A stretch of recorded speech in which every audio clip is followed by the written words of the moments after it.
在没有转行做药品销售经理之前，我曾经是医学院的一名解剖学讲师。我转行并不是我在这行干得不好，事实上，我在课上上得相当出色。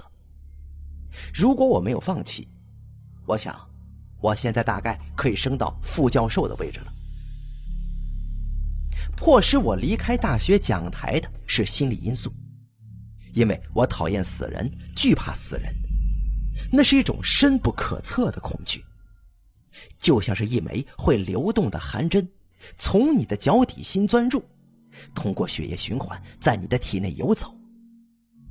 你不知道它什么时候会到达心脏，可能是半年，可能是1个月，也有可能是1分钟。同样，我不知道它什么时候会再来，但我感觉它离我不远，还在某处窥视着我，随时等待着我，要杀我。事情还得从3年前的一堂解剖课开始谈起。对于学生们来说，也许这节课是他们一生当中最难忘的一课，因为第一次现场全尸解剖总是给人极其强烈的印象。我已经强调要做好心理准备，但还是有人吐了。在之后的3天之内，很少有人去食堂买肉食，特别是炒猪肝之类的荤菜。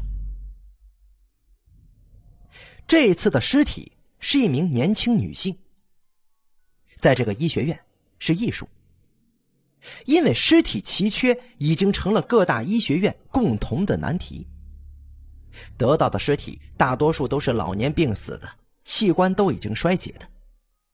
就算是这样，全尸解剖课还是常常一推再推。因为按地方的习惯，即使病人生前有志愿献身于医学事业，这死者的儿女往往也不允许，认为这是亵渎死者。所以每一具尸体都是一次难得的实习机会，新鲜年轻的尸体更是极其珍贵。这名女尸静静地躺在解剖台上，课开始之前，尸体上一直盖着白布。我按照惯例向学生讲了注意事项，以及尸检在医学上的重要性，最后要求他们以崇高的尊敬态度来看待尸体。学生们的眼光既好奇又有点恐惧，谁也没出声，就像是等着一个极其严肃的时刻。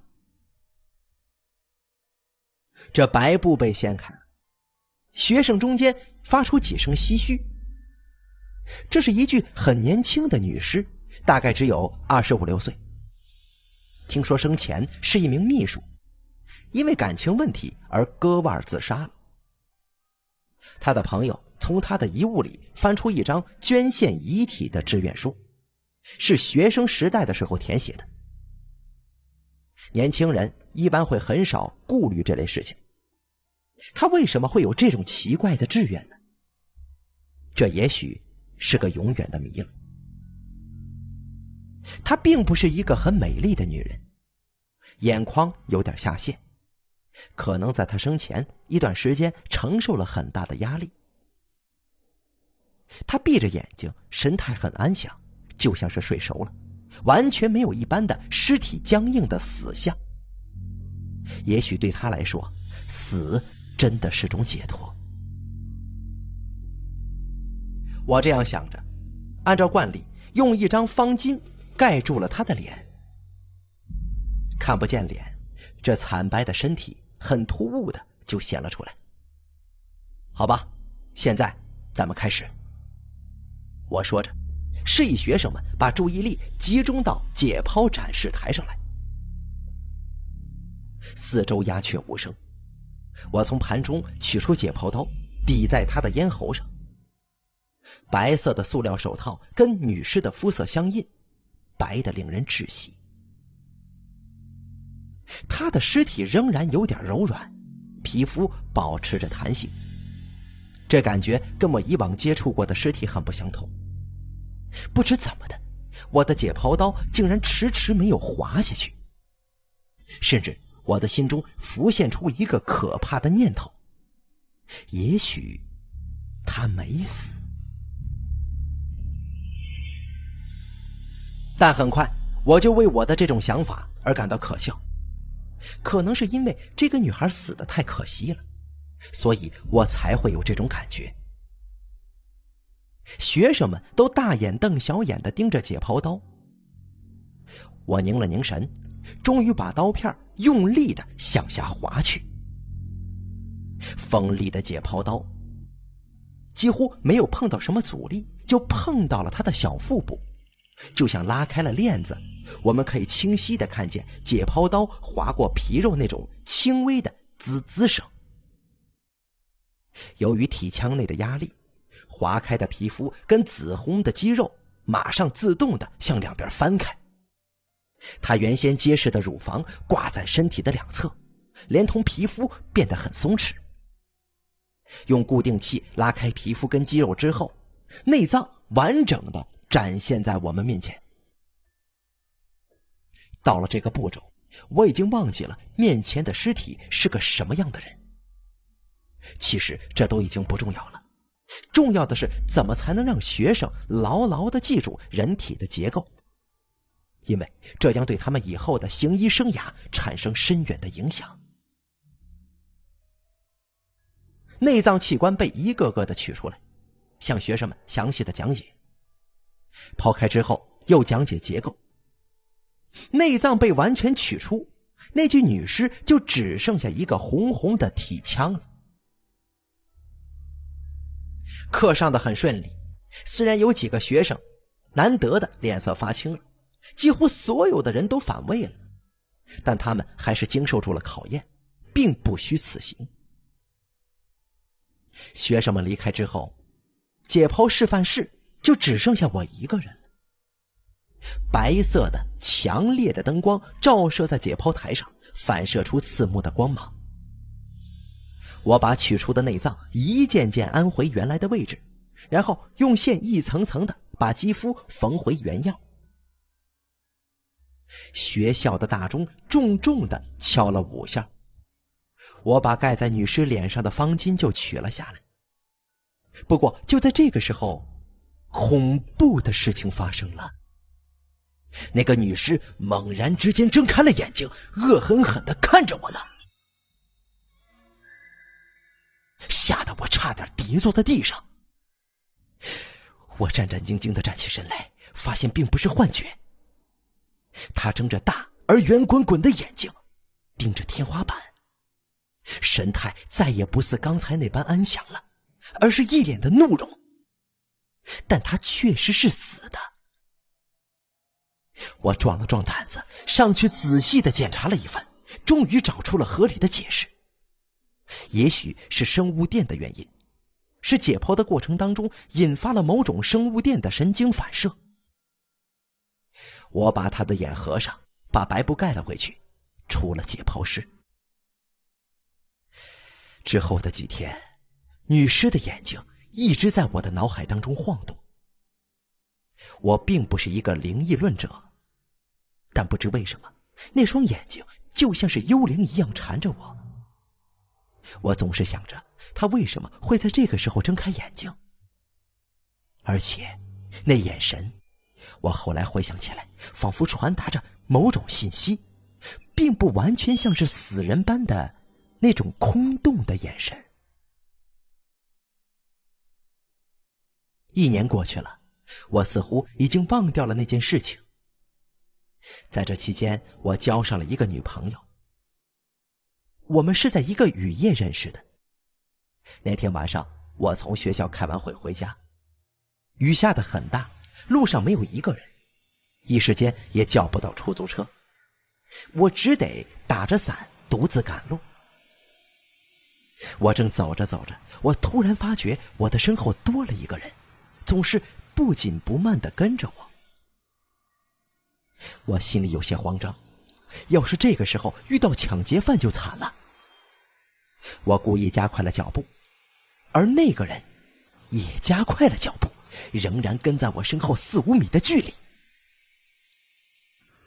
这样走了很长的一段路，我终于忍不住了，回过身来看个究竟。可是结果却出乎意料，原来跟着我的竟然是一个穿着黄色雨衣的纤秀女孩。我们面对面站住了。你为什么跟踪我呀？我问他。啊，对不起，我一个人赶路，我觉得害怕。原来是这样啊！我长长的舒了一口气，笑着说：“啊，那你怎么知道我就不是坏人了？”因为你像个老师，老师很少是坏人的。算你猜对了，我本来就是个老师，不用怕的。走，我送你一程吧。我陪他一起走路，一直把他送回了家。从那天晚上之后，我们经常在回家的路上遇到，慢慢的就熟悉起来了。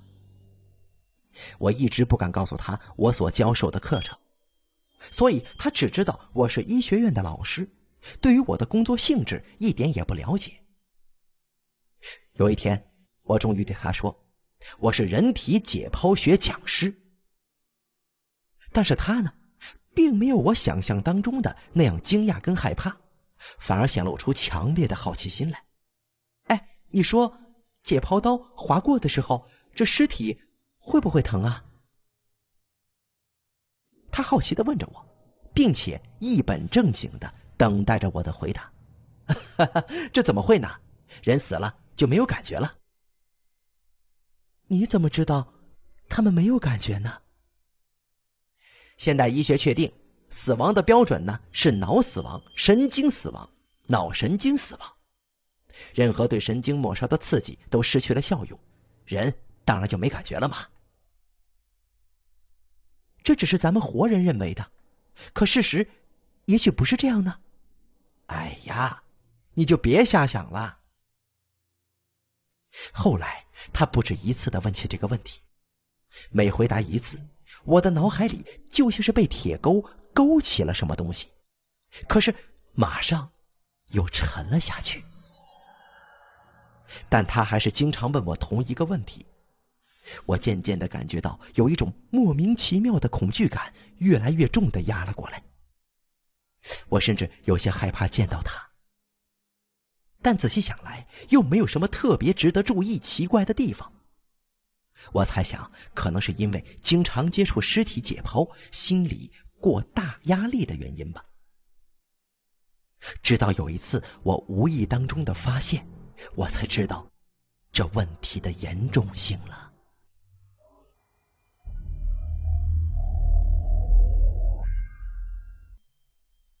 那天晚上我去他的宿舍找他，他不在，门是虚掩着的。我坐在沙发上等他，等得不耐烦了，就站起来在他的写字桌上翻看着，准备找一本杂志消遣一下。没有什么好看的杂志，我随手拿过一张旧报纸，一不小心从叠层里飘出一张纸，落在了地上。这是一张旧的有些发黄的纸，我的神经一下子就绷紧了。我好像在哪里见过这张纸啊！我捡起那张纸翻过来，惊恐地瞪大了眼睛。原来这是我1年前解剖过的那具女尸的生前志愿表。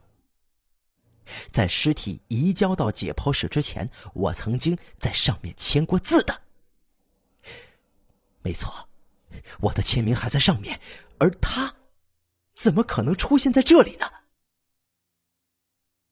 我有点恐慌了，急忙打开旧报纸一看，在社会视野栏目里赫然就是白领丽人为情自杀的社会新闻。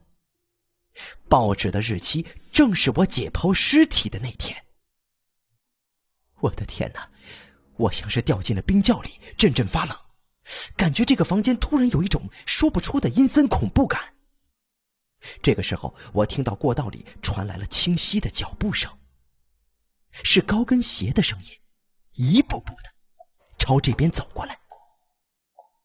我一时不知怎么办才好，我只好硬着头皮等他出现了。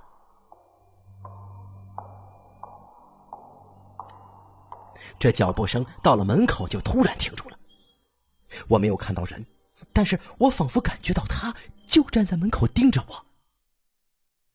我的脚有些发软，却不敢动。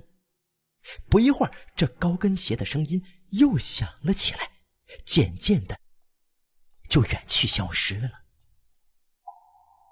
我发疯似的跑回家，冷静了几个小时。我的脑中急速的旋转，怎么可能会这样呢？也许他只是那个女孩的同学或者同事，或者好朋友也是说不定的。那么保留这些东西也是不奇怪的。还有那一连串的脚步声，也许只是楼下传来的。这一切都只是我神经太过敏了。我的心稍微安定了一些，打手机给他，希望弄个水落石出。不过手机没人接，我死命的打，可都是长长的忙音。他越不接听，我越是感觉到恐惧呀。不一会儿，门外突然传来了脚步声，跟在他那儿听到的是一模一样，就是高跟鞋踏在水泥地板上那种清脆的响声。我的心砰砰直跳，大气都不敢出啊。有人在敲门，我的天，真的是他，是他来找我了。我踌躇再三，我终于说服自己把门打开了。啊，是你。我的喉咙有些发涩了。是我。晚上我去找过你，你不在的。哦，我出去办点事情了，回来的时候发现你来过。什么？你干嘛老打我手机呢？我怕你出事啊。那今晚我住在你这里好不好啊？我想让他走，可又说不出口。我们认识这么久了，我可从没碰过他的身体。我心想，也许真的是我多疑了。他的相貌跟那个女孩毫无相似之处，又会有什么联系呢？我去冲个澡。他说着朝浴室就走了过去。好吧，我让到了一旁。在客厅里，我听见里面冲水的声音。我心里忐忑不安，但总是劝说自己不要去想那些怪事儿，也许这一切都只是巧合罢了。他穿着睡衣走了出来，坐在我对面的沙发上，我们相对无言。我来帮你按摩吧。他笑着走到我的背后，拿捏我的肩膀。你说，解剖刀划过的时候，尸体会不会疼啊？啊，你到底是谁？我吓得一下子从沙发上跳起来了，但颈部一痛，就像是被重物击中了，失去知觉了。等我醒过来的时候，头疼欲裂，我发现自己的手脚被绑在了床上。我看到他站在床前，愤怒地看着我，那眼神跟那具女尸一模一样。你是……我不可抑制地恐惧起来，可挣扎是毫无用处的。我发觉他的脸部正在变化，慢慢的变化，眼睛、鼻子、嘴巴都在移位。一会儿的功夫，令人恐怖的一张脸就出现在了我的面前。是她，是那个1年前的女尸啊！你说，解剖刀划过的时候，尸体会不会疼呢？他再一次厉声问我。也许会吧，我颤抖着声音回答他。他慢慢地解开睡衣，我从来没有感觉到如此恶心过。他的身体从颈窝至下只是一个空壳，早就没有了内脏，露出红红的体腔。你说我疼不疼啊？可是你是自愿的呀。我后悔为那个男人自杀，可正当我准备远离这个肮脏世界的时候，你又唤醒了我。我要你永远陪着我。你想干什么？他僵硬地笑了起来，从睡衣袋里取出一把明晃晃的解剖刀，在我面前晃动，然后顶住我的颈窝。我要让你知道被解剖的痛苦。不，你是死人，我是活人呐！喉咙一阵刺痛，我仿佛被人活剥了一般，我惨叫着就坐了起来。我发现我全身像是在水中浸泡过一般，大汗淋漓。月光透过窗户照在我的身上，他并没有在房间里。难道昨天晚上是我一直在做梦吗？我觉得不可思议，但是我很高兴，有一种死里逃生的快感。